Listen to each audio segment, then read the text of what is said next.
Mr. President, I like to think that infrastructure is in my DNA.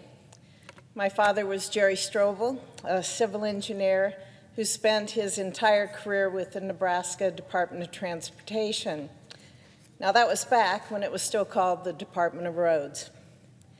He eventually became Director State Engineer and served under two different governors, Kay Orr and Ben Nelson, one Republican and one Democrat. My dad used to take my two brothers and me on weekend road trips across Nebraska to check up on our infrastructure, trips that he would call inspection tours. Many of the photos that I have from my childhood are of my brothers and me standing on partially finished bridges, in front of bulldozers, and next to highways that were under various stages of completion. He taught me how to drop a plumb line and showed me how to handle his surveying equipment. Those trips with my dad, they taught me that infrastructure takes a long time to plan, it takes a long time to permit, and it takes a long time to build. Even short stretches of a single highway can sometimes, can take years to finish. To get the most out of our limited taxpayer resources, we must condense that process to save both time and money. I learned that reliable infrastructure doesn't happen by accident. And when I was elected to the Nebraska legislature, I brought that appreciation with me.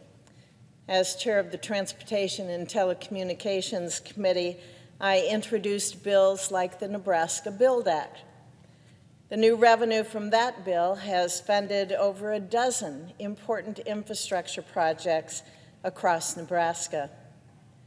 Nebraskans and all Americans know what actual infrastructure is.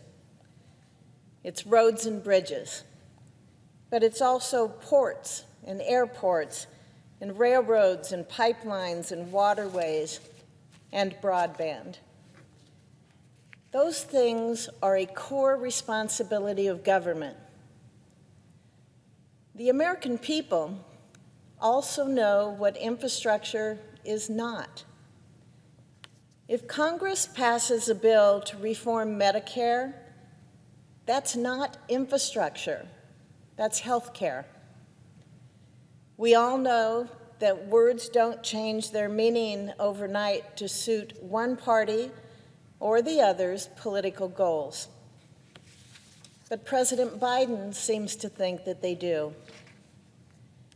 He is asking us to support an infrastructure proposal that could eventually top $2.7 trillion, which redefines that word to mean policies such as climate research and federally funded home or community care services, things that have nothing to do with what we have traditionally called infrastructure. Less than 6% of the $2.25 trillion that's identified in the Biden proposal would go to roads and bridges. Barely 4% would go to broadband, and less than 2% is for airports. At the same time, hundreds of billions of dollars would be funneled to things like housing, Medicare, and electric vehicles. And the president, he wants to enact trillions of dollars in new taxes to pay for all of this. Proposals being discussed include raising the capital gains tax to the highest level in history, as well as forcing American businesses, and then ultimately their customers, to pay the highest combined corporate tax rate in the developed world. Congressional Democrats have also proposed getting rid of the estate tax exemption, which would make the federal death tax apply to hardworking middle-class families for the first time in decades. This would hit our small family, Main Street businesses and our family farms, making it even more difficult to pass their life's work on to their children. Mr. President, infrastructure has always been bipartisan, and it has always enjoyed widespread support. I would gladly support a bill that takes our very real infrastructure problems seriously. And I told President Biden that when I met with him at the White House a few weeks ago. But his proposal simply doesn't do that. The President's plan, it asks the Senate to vote for a policy wish list of priorities that no one outside of Washington, D.C.'s bubble has ever dreamed of calling infrastructure. But when it comes to real infrastructure, well, the Senate does have bipartisan roots. We passed the FAST Act by a vote of 83 to 16 under President Obama in 2015.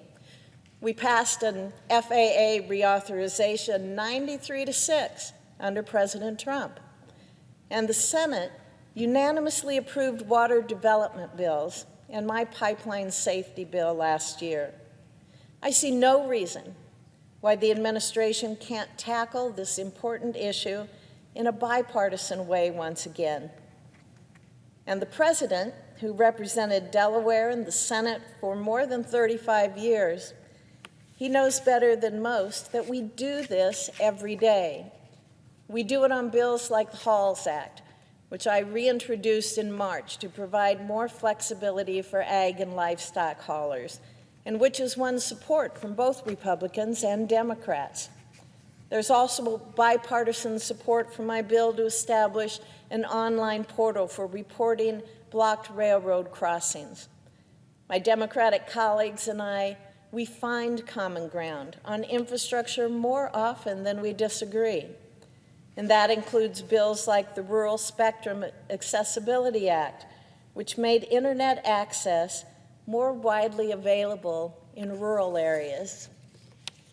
Mr. President, history shows that infrastructure is a bipartisan issue, and it can be, once again.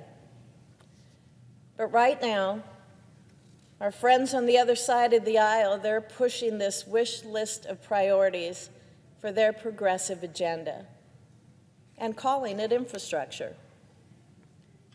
For our part, Senate Republicans have made it clear that we are willing to work with the President on a bill that actually addresses our nation's ailing infrastructure, and it makes targeted investments to meet the needs that we have. We introduced our own framework last week.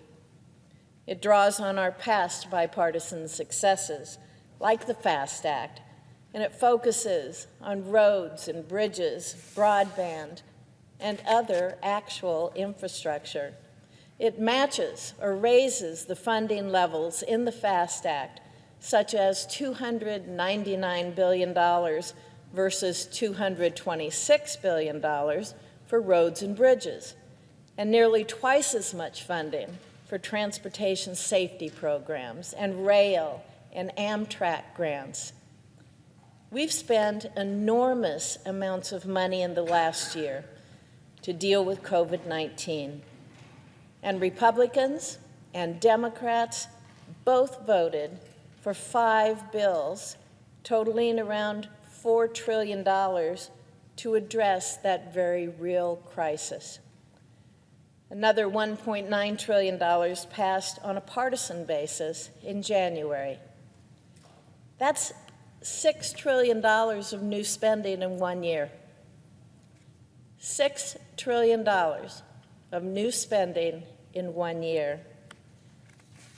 That level of spending is not sustainable.